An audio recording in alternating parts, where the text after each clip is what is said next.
hay-adda khayriga ah ee Jimciyatu Raxma oo ka shaqeysa samafalka iyo taakulaynta dadka jilicsan ayaa maanta deeq lacaga oo dhan 10,000 oo dollar gaarsiisay hooyo Ruqyo Sheekh Cismaan oo ku nool magaalada Burco. xaaladeedan ay hore u baahiyeen barnaamijka kaalmee kuwan.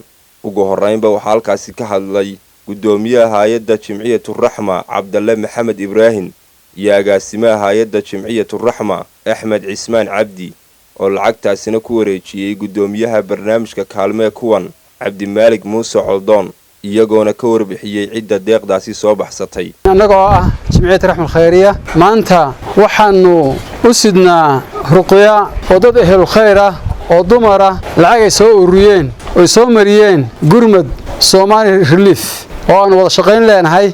dumarkaas oo laba qaybood ah labadu ay joogaan Australia ka sii joogaan waliba labada meelood ee Melbourne iyo Sydney.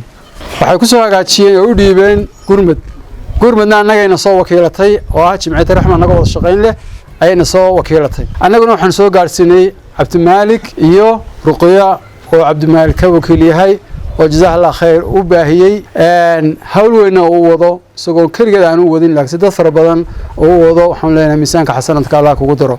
dadka soo ururiyay ee hablaha khayr ka badan ee labada qaybood waxaan leenahay halka ka soo saarteen miisaanka xasanadka Allah ku daro. annagu Jimciyatu Raxma ahaan Hargeysa saa ka soo kicinay waxaanu soo gaarsiinay qadarka lacagta ee dhan 10,000 ee dollar. lacagta waxa soo ururiyay dumar Soomaaliyeed oo degan Australia magaalooyinka Sydney iyo Melbourne. waxayna soo dhiibeen lacagtaasi gurmad Somali Relief. annaguna maadaama aanu la shaqeyno gurmad Somali Relief annaga ayayna soo wakiilatay inaanu markaa lacagta maanta gaarsiino. marka waxaanu aad iyo aad ugu ducaynaynaa dumarka soo xilqaamay soo ururiyay lacagta.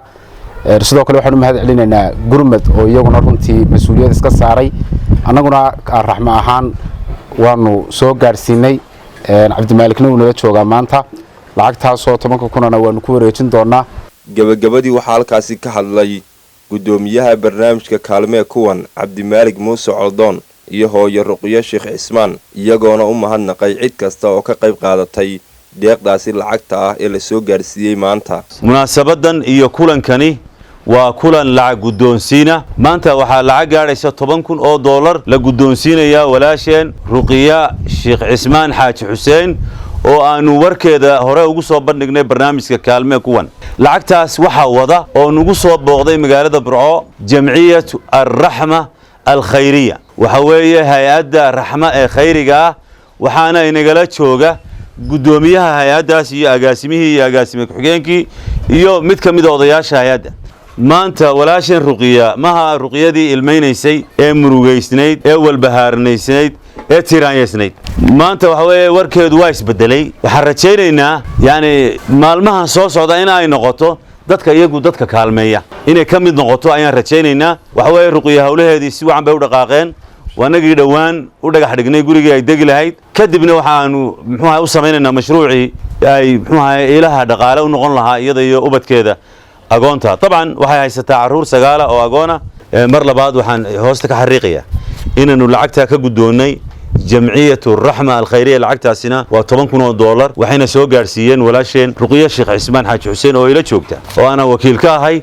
ilaahay khayr ha siiyo intii soo caawisay hay-adda Raxma. ilaahay aydan waxay jeceshay ha siiyo ilaahay khayr badan ha siiyo. alxamdulillah ilaahay bay u sugnaatay. alxamdulillah Cabdi Maaligna ilaahay khayr ha siiyo intii soo caawisay halka dollar ilaahay kunna ugu bedelo oo ilmood Allah ugu xafido. Cabdirashiid Timir Home Cable TV Burco.